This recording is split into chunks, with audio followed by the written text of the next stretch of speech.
so weird.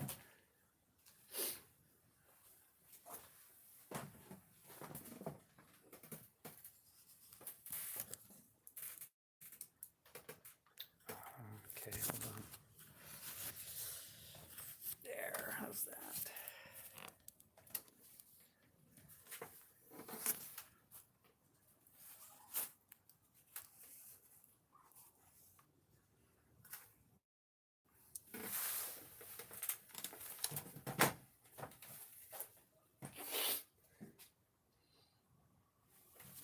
Orientation is wrong.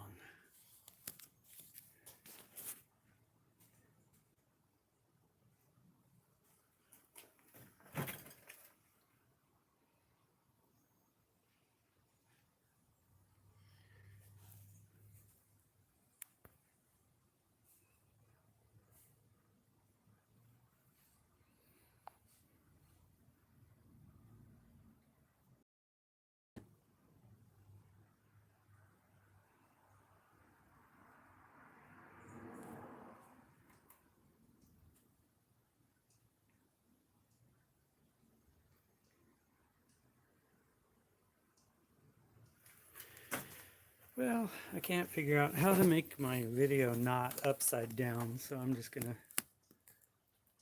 make it sort of sideways and see what happens.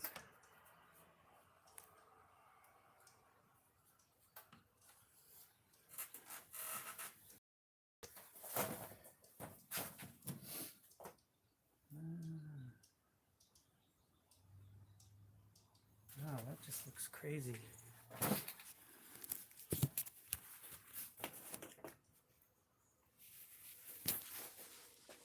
These are my tools. These are some of my sculptures.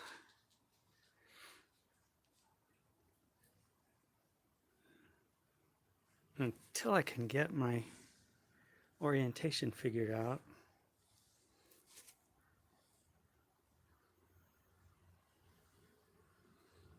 just not sure what to do. Okay, let's just do it like this.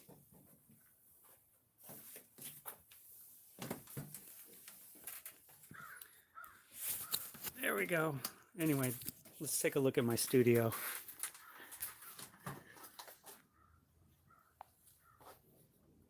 By the way, hi, my name is Braven, and I'm a sculptor, photographer, as you can see. But this is my studio, and these are some of my sculptures.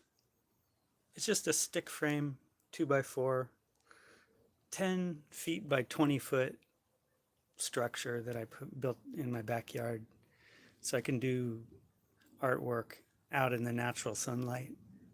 Very simple. And let's flip it around and just let me show you some of the random objects around here. It's a clay sculpture, bisque fired. Apropos of nothing really. And then check this one out.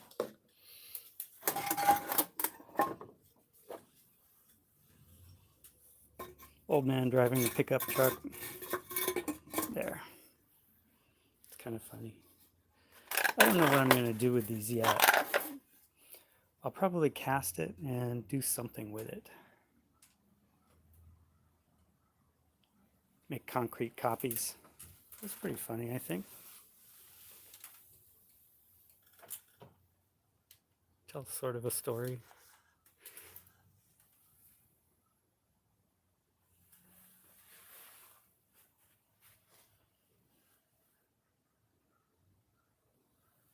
This is I wouldn't call it a graveyard, but it's sort of a island of lost toys. I don't know.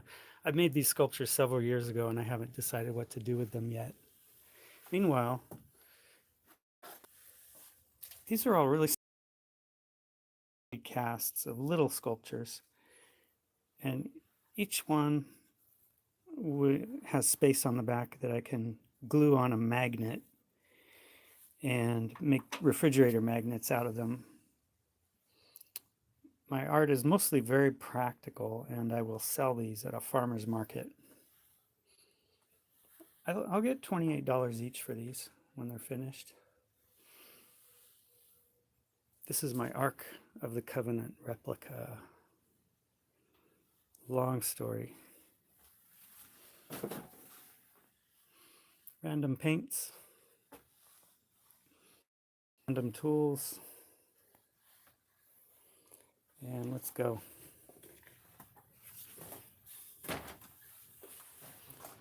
Just a whole lot of partial concrete casts of sculptures that are waiting to be ground and sanded and painted and lacquered and sold at the farmer's market.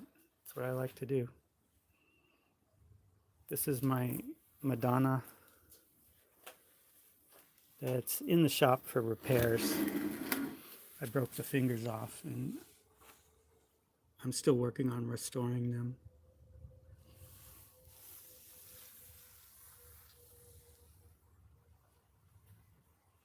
This is my Moon Lady cast. It's a concrete copy of a sculpture that I made several years ago. It gets a lot of attention at my gallery display, my outdoor craft market display, but it rarely sells, but when it does, it goes for a pretty good price. More half-finished odds and ends, which they'll all eventually be made into beautiful little mini sculptures, and they'll all eventually sell, but there's a lot of work to do on them. These are more failed or partially imperfect casts of my Moon Lady waiting for repair. I'll just get around to it someday.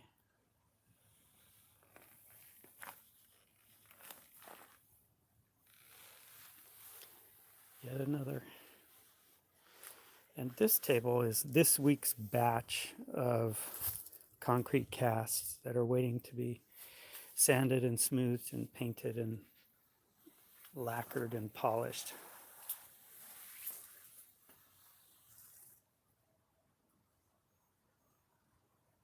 That's my angel taking a cigarette break.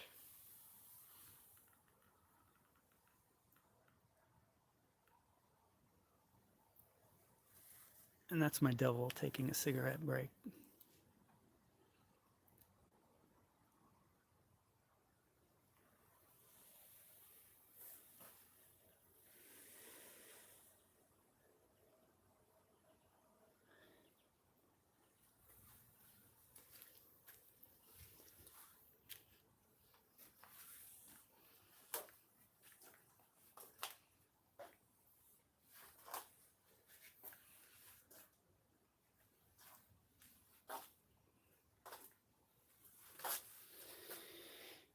Yeah, gargoyles are cool. Monsters are fun to make. That's how one sculptor told me about it. She's a portrait sculptor, so she tries to be very realistic and make beautiful, exactly measured human likenesses. And she said, I told her I loved to make gargoyles, and she said, monsters are fun to make.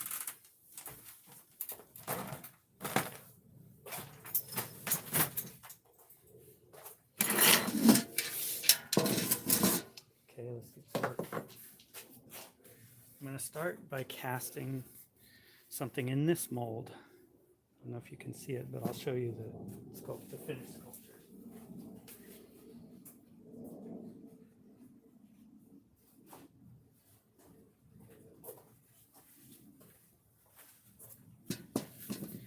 This mold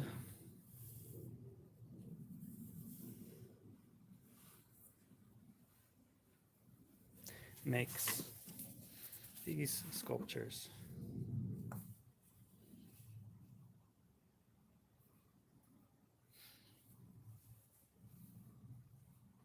They do pretty well at galleries.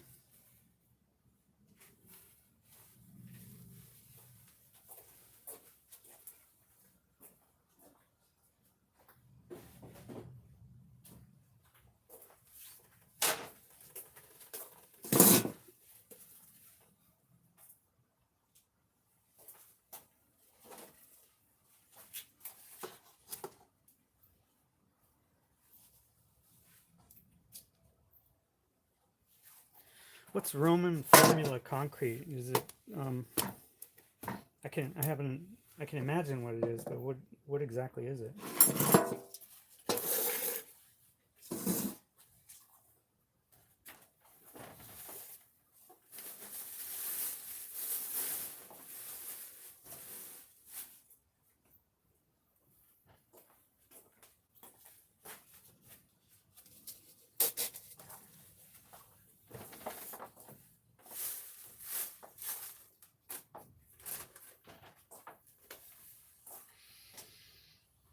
Here's what I use. Let's go into my concrete storage area. Okay, I use commercially available Cementol Rapid Set brand Cementol. It's just an all-purpose construction grout.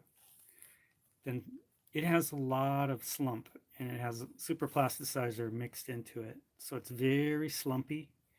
So sometimes I mix it with a little bit of Quikrete Mason mix just to adjust its wet characteristics to help it have a little bit less slump and help it stick to the inside of the mold when it's wet. Makes it easier to cast sometimes. So I mix anywhere from 0 to 1/3 masonry mortar into my rapid set. I use commercially available stuff because people are going to be making stairs and balconies out of that stuff. So for liability reasons, the company that makes it has spent millions of dollars testing it. So I know it's going to be really consistent and, you know, really good. Instead of, if I mix my own concrete, who knows what could happen in 2 or 3 years. It might break up or something.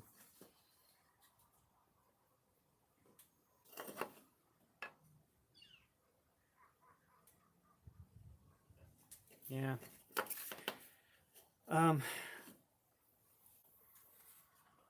don't want to mix my own concrete. I've tried it, and I'd rather just keep my artistry in the sculpture than in the formulation of the material. So that's why I use commercially available stuff, because unlike, say, Japanese potters who put a lot of a lifelong relationship with the clay material into their artistry, I just want total control over the material itself, and I want to put the artistry into my clay sculpture, my original clay sculptures.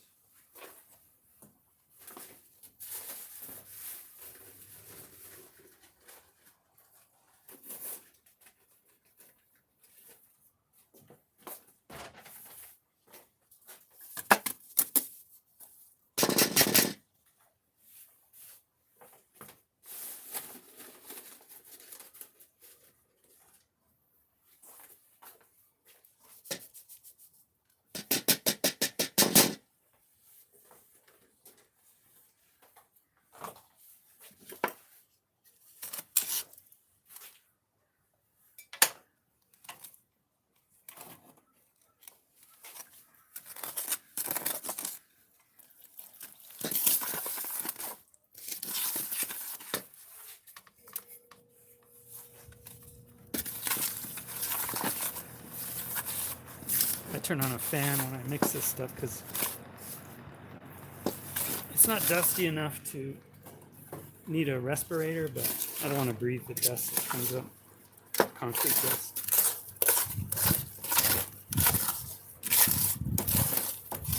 Oh yeah, the angel looks like Marilyn Monroe, right?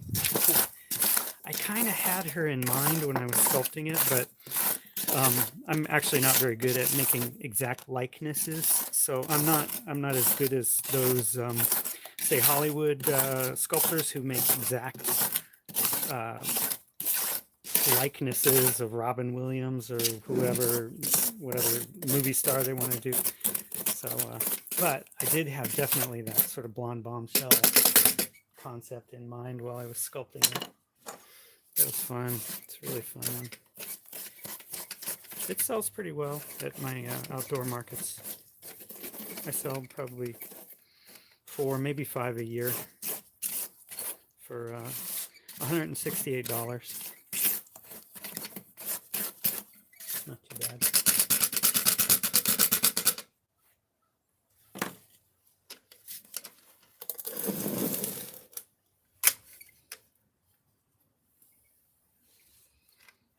Okay, now the thing, I just dumped a little bit of very fluid concrete into the mold, and then the key now is, while the concrete is fluid, to get it to adhere as best as I can to the inside of the mold without forming little bubbles. And I found the best way to do that, one way to do it is to vibrate, just to kind of let the rubber go doing and vibrate the concrete. But sometimes the heavy quartz sand that's in the concrete will, if you do it too much, it'll settle down to the bottom and form a grainy patch on the surface of the mold. So what I found is what I call flow is better. You get the concrete to flow over the inside of the mold. So I do a lot of shaking rather than patting.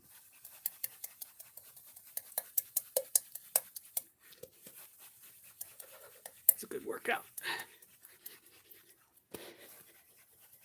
They have machines that do this too.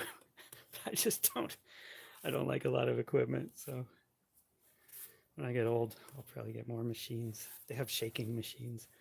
Okay, here's what I want to do someday is get one of those, you know, at paint shops, those paint mixing machines that insanely shake a can of paint. I want to get one of those and adapt it to holding one of these molds and get it to shake the thing to within an inch of its life. But this is good enough. So we go like this. Then, just depending, you have to just kind of judge the concrete, judge its fluidity, judge its adhesion to the inside of the mold. And when it's lost just enough slump that it's really going to adhere to the inside of the mold, and you dump out the excess, because you want enough thickness that you're making progress towards the finished cast, but you don't want too much weight relative to the fluidity of the concrete, because it'll just pull away and drip, and it'll come off in sheets off of the inside of the mold, and you'll have a failed cast. So just give it a second to firm up to something just about like Jello pudding, like Jello brand Jello pudding, or maybe a shamrock shake. Fluid, but still able to adhere to the inside of the mold to about 1/8 of an inch thickness without shearing away. Then we dump the excess. Make sure it gets all around every inch of the inside of the mold. And I don't agitate it now, because that'll re-liquefy it and it'll all just fall away and start to bead up on the inside of the mold.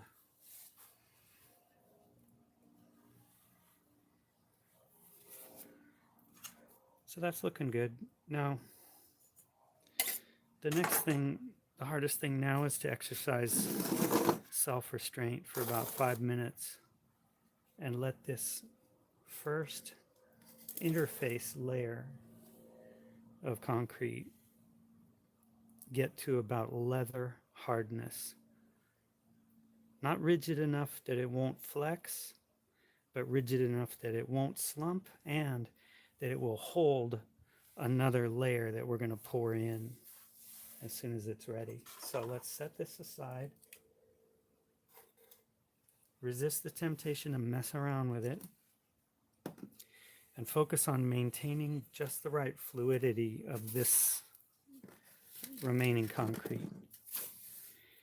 I'm going to add some water so that, actually I'm going to set this aside so it doesn't get agitated while I mix this. So I'm going to set it on another table that's not touching this table. Okay. Now let's just add a little water and keep this fluid.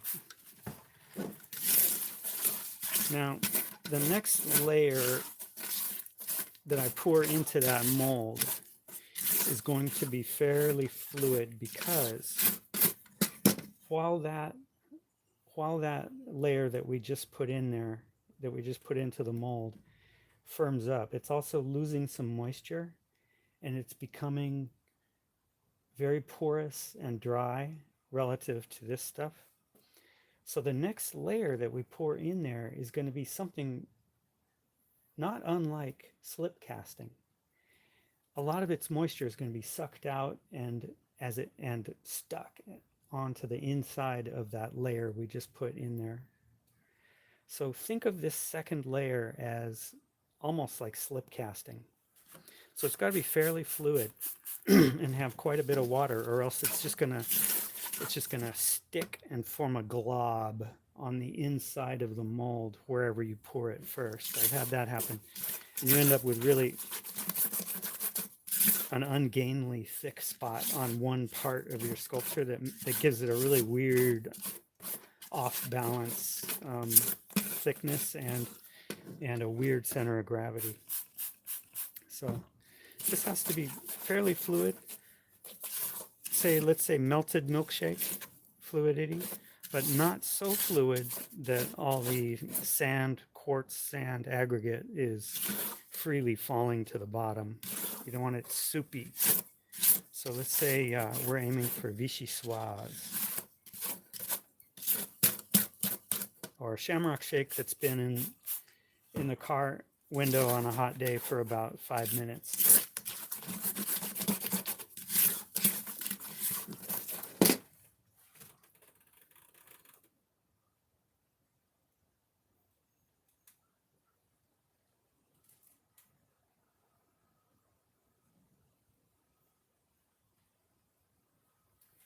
Yeah, ancient concrete is interesting. I mean, that would just be a whole study unto itself, you know. I heard that restorers who restore ancient Roman ruins that are made of ancient concrete actually deliberately weaken their concrete mix, the mix of the modern concrete that they use to restore ancient concrete structures, because for the same reason that masons use mortar that's weaker than the body of the bricks that they're sticking together.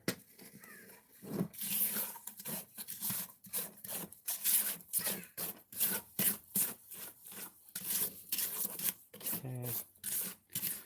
This is a little bit fluid, but if I pour this in there right now, the concrete that's in the mold is going to suck all of the moisture out of it and make it stick wherever it lands, so it won't flow around inside enough. So I want to add a little bit more water.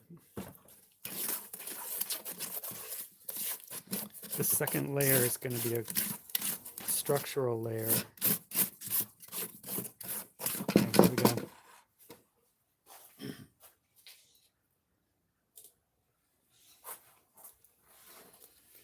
Now this is a very thin 1/8 of an inch layer that we just poured in there. And I can feel it's a little bit rigid, but let me take off these gloves.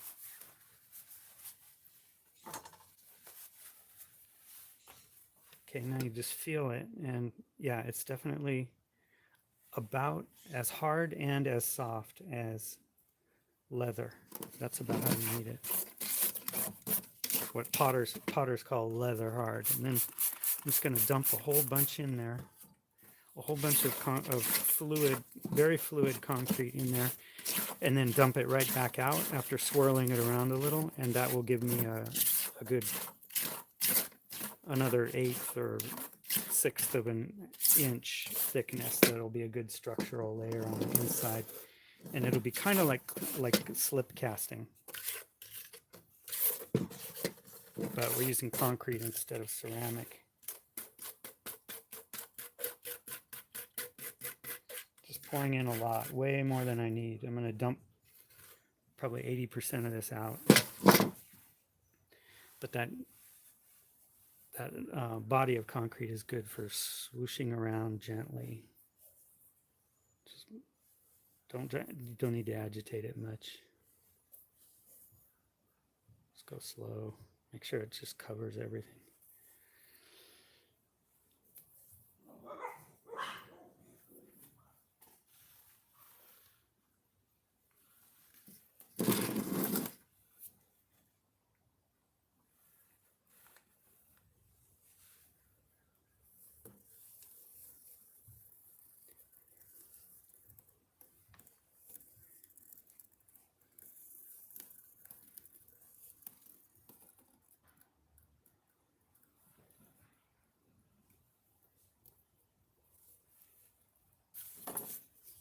No agitating, because it's fluid enough, and you don't want to re-liquefy the layer that's sticking successfully to the inside of the mold.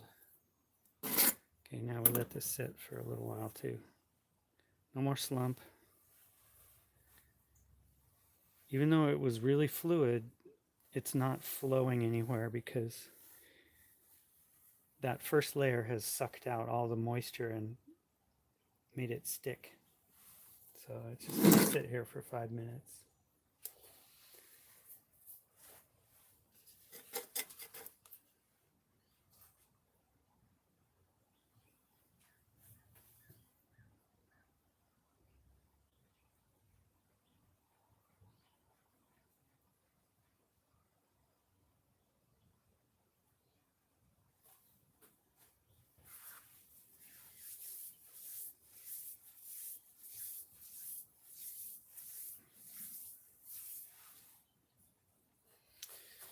Okay, so now let's keep, while that second layer, the second structural layer looks really good. Now I have about 1/4 of an inch thickness throughout the whole mold.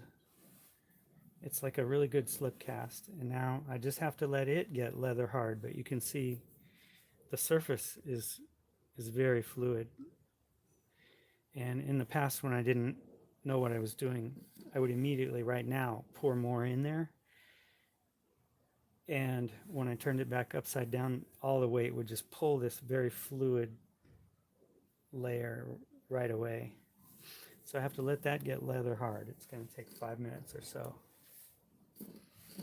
And during that 5 minutes, we want to keep this concrete fairly fluid. I think I'll do one more layer and then save a little bit of concrete to make a ridge around here. I think you might call it a flange that I'm going to create by taking this really flat surface, it's a pottery bat, and just putting it like that, flipping it over, tapping a little, and that will get the following. Let me show you.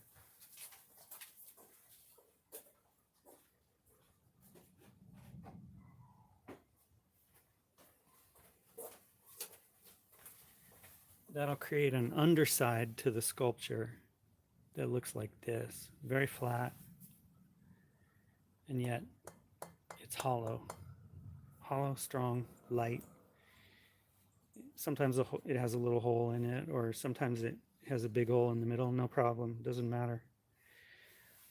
I like to make a lot of flat surface on the bottom, not so much for stability as just to have a good surface to sign my name and number and date the sculpture for, because that helps. It helps increase its collectible value, which I'm aiming for.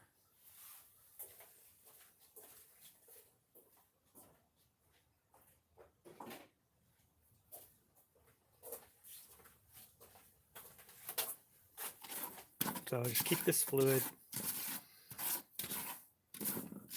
Stir it every now and then. This is rapid set cement, but as long as you keep agitating it, it won't solidify. You can keep it going for an hour if you want, if you just pay attention to it.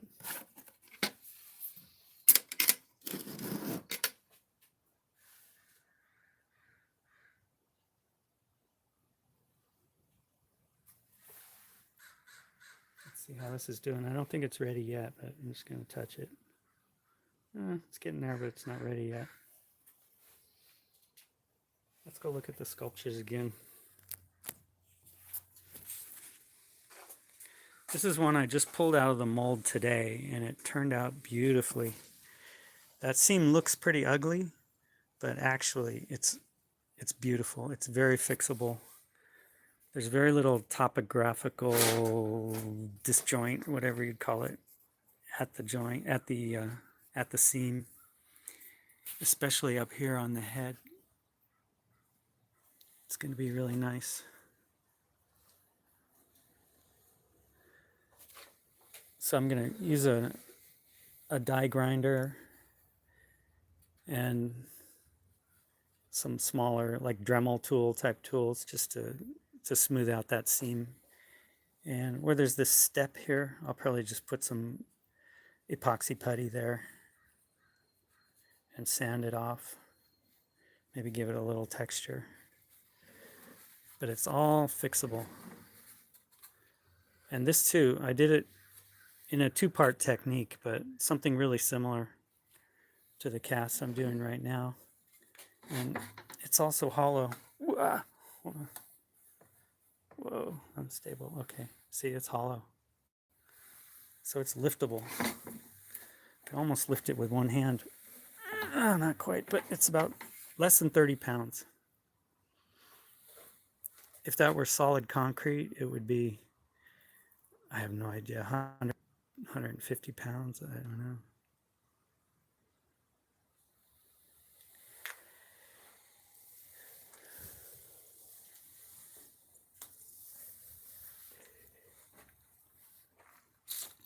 This is my Madonna, one that's in process.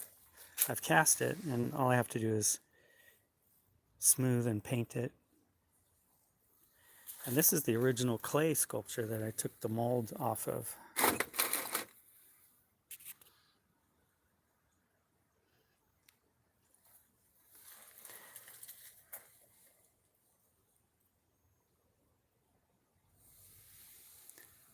More casts waiting for work.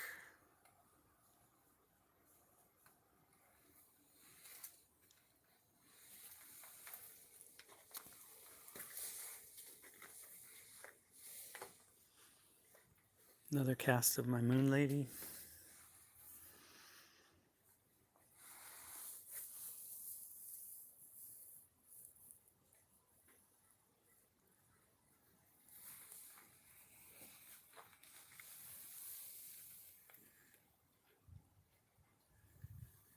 A mermaid.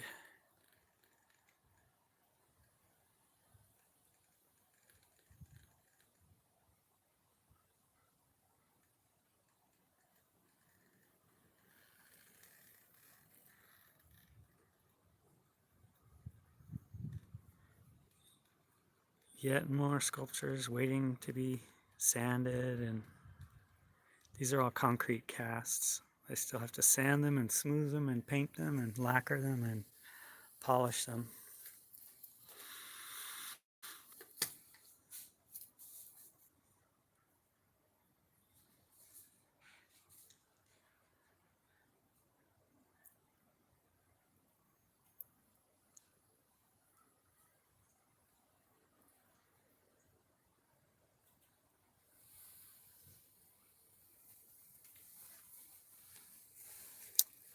Planter pot.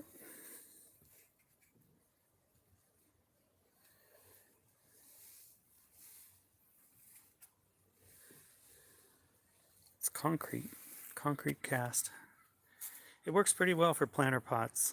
It's a good material for them. Better than ceramic, I think. It's just tricky to know how to cast a pot. It's not easy.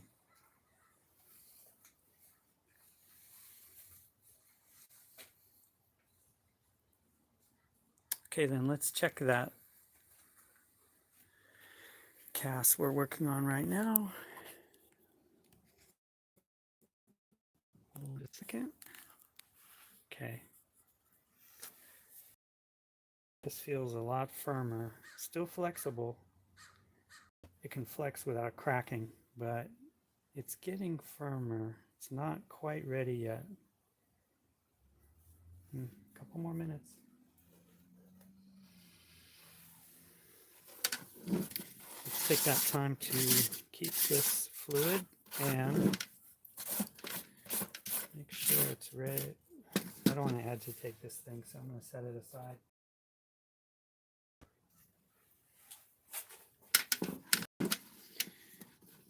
I don't want to agitate it because watch this concrete. Let's imagine this is on the inside of a mold and it's just firming up, and you don't want it to move or slump. And what if you agitate the mold? Here's what happens. It reliquefies and just falls away from the inside of the mold. Like, let's say you just cast that. Now you're waiting for it to solidify. It just reliquefies and falls down. So gotta let it sit very still.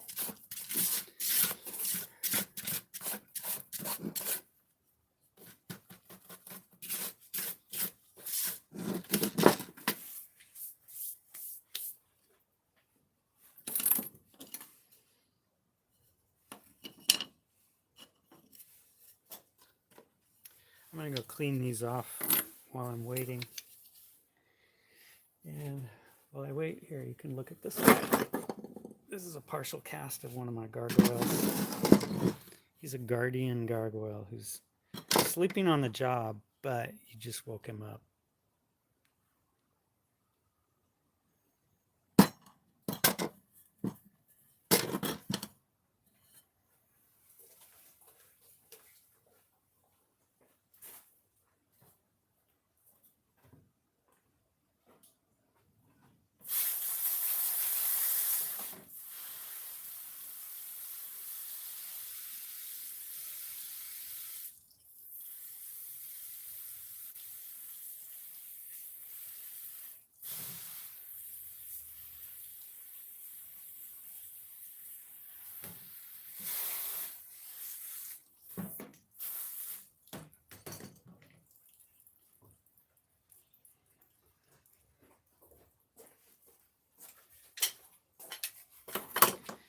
So we have to sit there and wait for that concrete to get leather hard, which should take maybe 2 or 3 more minutes. And what I usually do is get a lot of little tasks, like gluing a sculpture together or repairing something or doing a minor task, just to fill in that time, so I'm not just standing around wasting time. But it really does take patience to do a proper cast.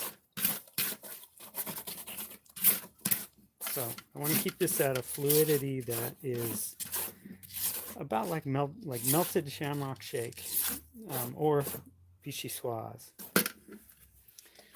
for the next pour. It can be slightly less fluid than the one than that second cast, but not much.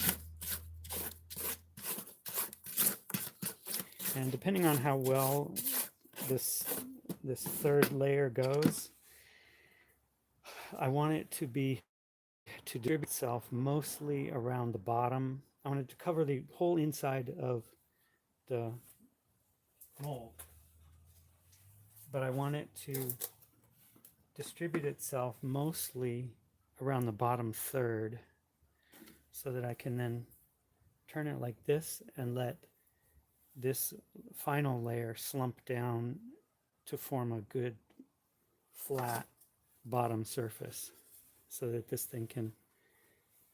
sculpture can stand on its own. Let's see if this is leather hard yet and dry enough. It's firm enough to take a final layer. So let's do it. Finally get finished with this cast. Oh, I don't want to agitate that thing. So I'm going to hold this up.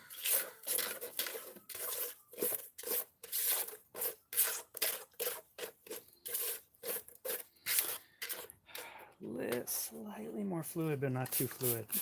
Add a little bit of water. No.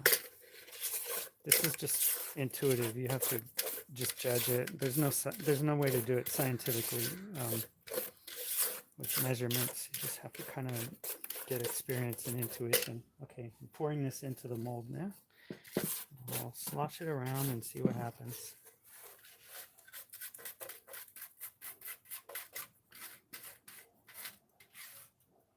First step, even coverage.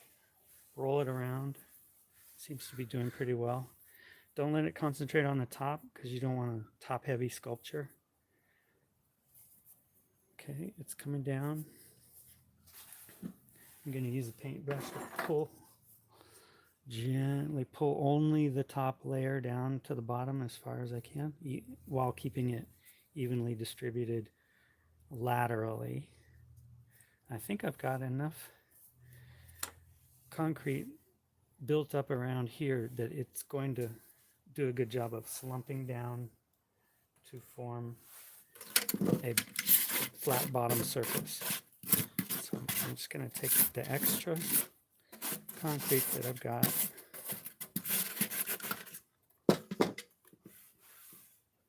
hold on, I've only got two hands, go like this,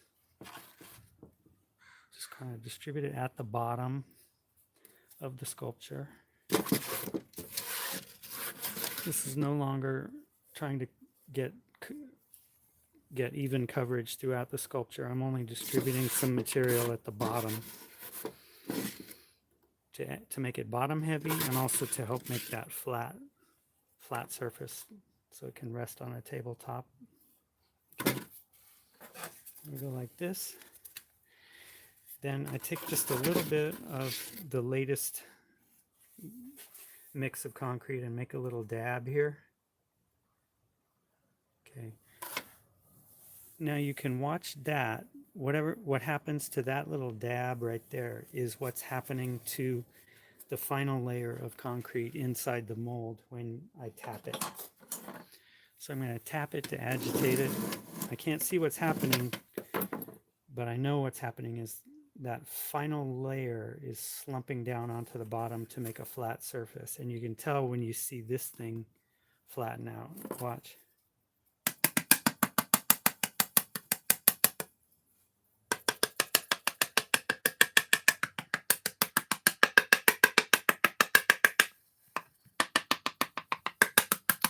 So this will vibrate it, jiggle it just enough that the last layer of concrete will slump down, but not so much that the structural second and first and the interface first layer will slump. Looks good. That's going to do it. So just set it aside and don't touch for a couple hours. Alrighty. If there's no more questions, I'll just say goodbye.